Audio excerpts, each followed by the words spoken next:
ఈరోజు మీరు ఎందులో మునిగిపోతున్నారో, ఏది నిన్ను లోబరుచుకుంటుందో, ఏది నిన్ను శోధిస్తుందో, ఏది నీ దృష్టిని ఆకర్షించి దృష్టిని మళ్లించి బలహీనపరిచి కృంగదీసి పాడు చేస్తుందో,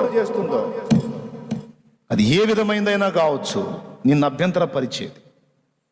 ఇక లేదు, నాకు లైఫ్ మునిగిపోతున్నాను, నా పని అయిపోయిందని నువ్వు వేదన పడేది అది ఏదో దాని అంతటి విషయంలో నువ్వు వేయాల్సిన కేక, నువ్వు చూడాల్సిన చూపు యేసు వైపు, నువ్వు వేయాల్సిన కేక యేసు అని. యేసు వైపు చూచుచు అసాధారణ జీవితం, మనుషులకు అసాధ్యమైన జీవితం మనం జీవించడం మొదలుపెట్టి అడుగులు వేస్తూ ఉంటే వాడు ఊరుకుంటాడా? లూసిఫరు వాడు చేసే పనులు వాడు చేస్తాడు. గాలి తుఫానులు రప్పిస్తాడు, అలలు రేపి నిన్ను భయపెట్ట చూస్తాడు. నీ దృష్టి యేసు వైపు నుండి పక్కకు మళ్లించడానికి ప్రయత్నం చేస్తాడు. అది ఏదో సంవత్సరానికి ఒకసారో 6 నెలలకు ఒకసారో కాదు సోదరా, ఎవ్రీ డే.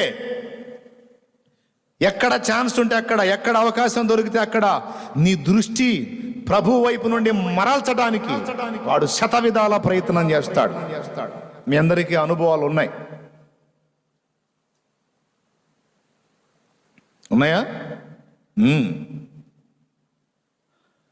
ఆ ప్రయత్నాల్లో భాగంగానే ఇవన్నీ రేపుతాడు. ఒక్కొక్కరికి ఒక్కొక్క విధమైన అలా, ఒక్కొక్కరికి ఒక్కొక్క విధమైన గాలి. అందరికీ ఒకే గాలి ఉండదు. మనందరికీ ఎవరి పరిస్థితులకి, ఎవరి సైకాలజీకి తగ్గట్టు వాళ్ళకి రెడీ చేసి పెడతాడన్నమాట. అర్థమైందా? వాటి వైపు మనం చూసి ప్రభు వైపు నుండి మనం దృష్టి మరల్చి, అప్పటిదాకా అసాధారణంగా నీళ్ల మీద నిలబడిన మనం ఎప్పుడైతే దృష్టి మరలుతుందో అప్పుడు మునిగిపోవటం మొదలు పెడతాం.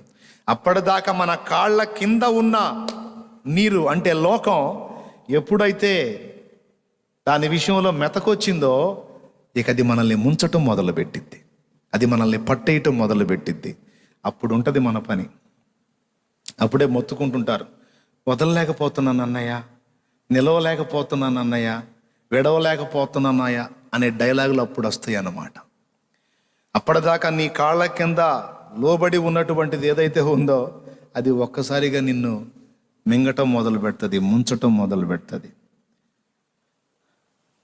నువ్వు నడవాల్సింది ఖాయం. ఆ నడకలో నిన్ను నడవకుండా అడ్డగించడానికి దుష్టుడు రేపే గాలి అలలు ఖాయం. యేసు వైపు నుండి నీ దృష్టి పక్కకు మళ్లించడానికి వాడు చేసే ప్రయత్నాలు ఖాయం.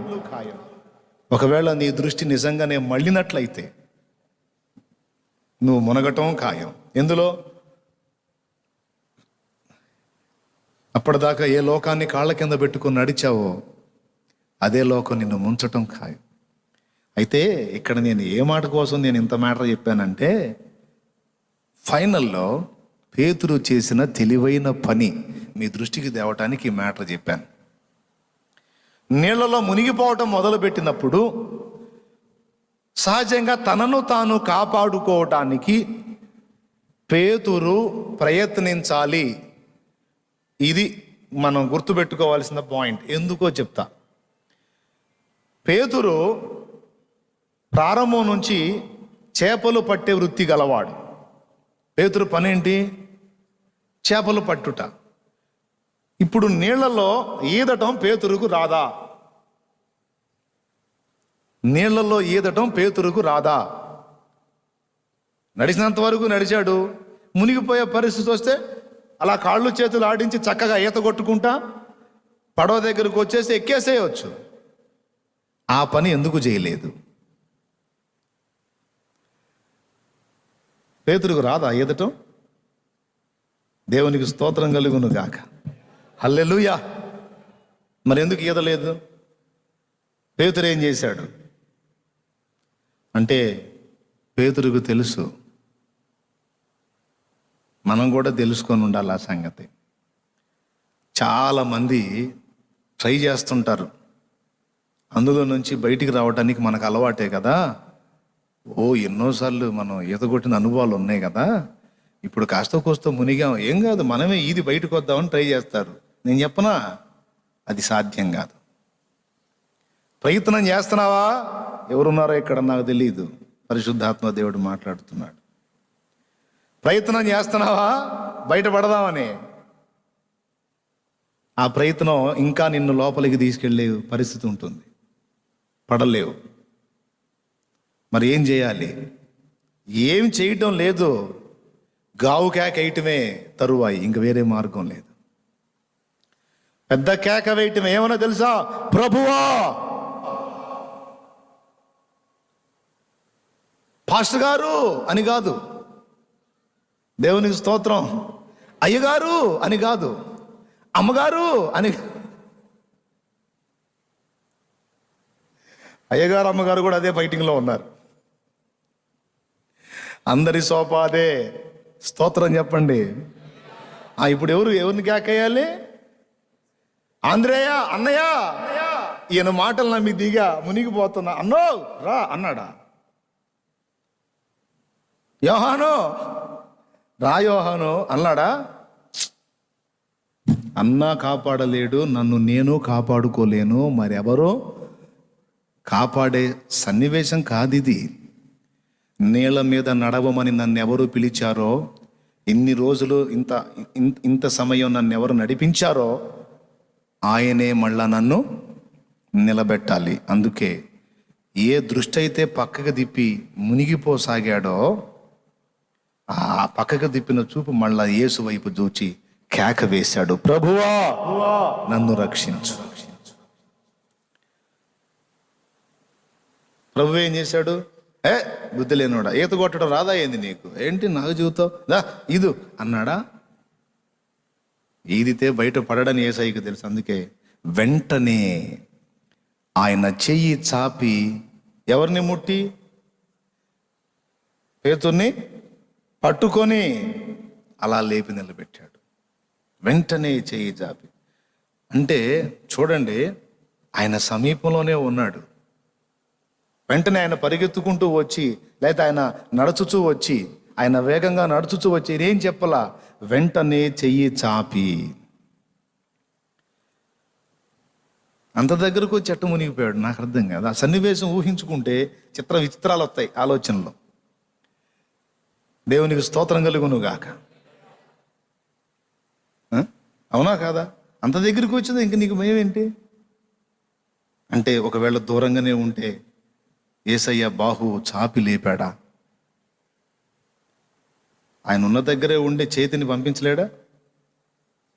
వెంటనే చెయ్యి చాపి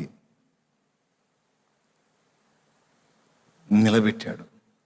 ఇక్కడ మనం గుర్తించాల్సినటువంటి మేజర్ పాయింట్ ఏంటంటే, ముందు చెప్పినవన్నీ కద్దు, నీళ్ల మీద నడవటం ఖాయం, నడవాల్సిందే. మనందరినీ కూడా అలాగా పరిపూర్ణులను చెయ్యాలనే దేవుని సంకల్పం.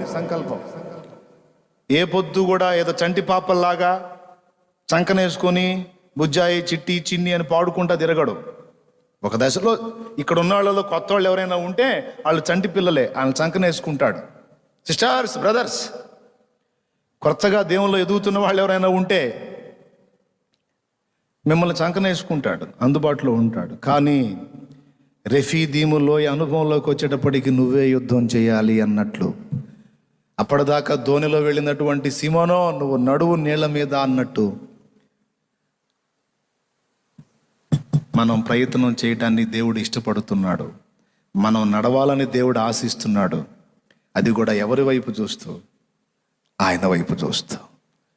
ఈ నడక సాగి ముందుకు అడుగులు వేస్తున్నప్పుడు దుష్టుడు రకరకాలుగా మనల్ని రకరకాల అలలు గాలి చూపించి మన దృష్టిని మరల్చి మునిగిపో చేయటానికి నిరంతరం వాడు నిర్విరామంగా శ్రమ పడుతుంటాడు.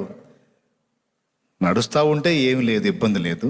ఒకవేళ నడక ఆగి మునిగిపోయే ఘట్టాల్లో నువ్వు ఉంటే వేరే మార్గం లేదు, ఈత కొట్టడానికి ట్రై చేయవాకు, ఒక వెర్రి కేకవి. ఏమని? ఏది వేయండి, ఏమనేస్తారు? అట్లా అరిసి ఉంటాడా పేతురు? ప్రభువా అన్నట్టు అరిసి ఉంటాడా? లేకపోతే ఏ ప్రభువా అని అరిసి ఉంటాడా? మరి మీరు అరవటం ఎట్టుంది? పెద్దగా అరవండి, మీరు నీళ్ళలో మునిగిపోతున్నారు. ఎట్టరుతా ప్రభా ప్రభా అంటావా? ఏదో ఒకసారి గావు కేక సావు కేక, అది వీళ్ళు వేసారు కేక, మునిగిపోతున్నారేమో మరి.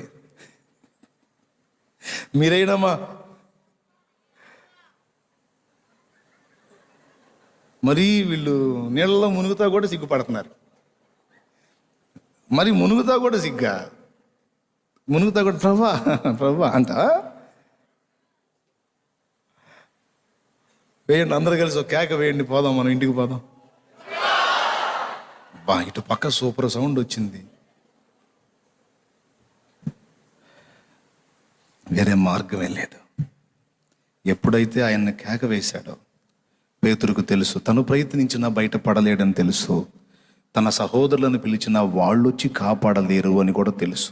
కాబట్టి ఈ దశలో కాదు, ఏ దశలోనైనా నన్ను అత్యవసరంగా కాపాడి నిలబెట్టగలిగే సమర్థుడు నా యేసయ్య ఒక్కడే అని, ప్రభువా నన్ను రక్షించు నాయన, నేను మునిగిపోవచ్చున్నాను అని కేక వేశాడు. ఈరోజు మీరు ఎందులో మునిగిపోతున్నారో, ఏది నిన్ను లోబరుచుకుంటుందో, ఏది నిన్ను శోధిస్తుందో, ఏది నీ దృష్టిని ఆకర్షించి దృష్టిని మళ్లించి బలహీనపరిచి కృంగదీసి పాడు చేస్తుందో,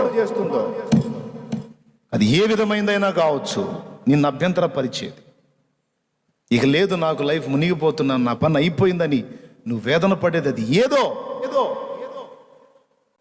దాని అంతటి విషయంలో నువ్వు వేయాల్సిన కేక, నువ్వు చూడాల్సిన చూపు యేసు వైపు, నువ్వు వేయాల్సిన కేక యేసు అని.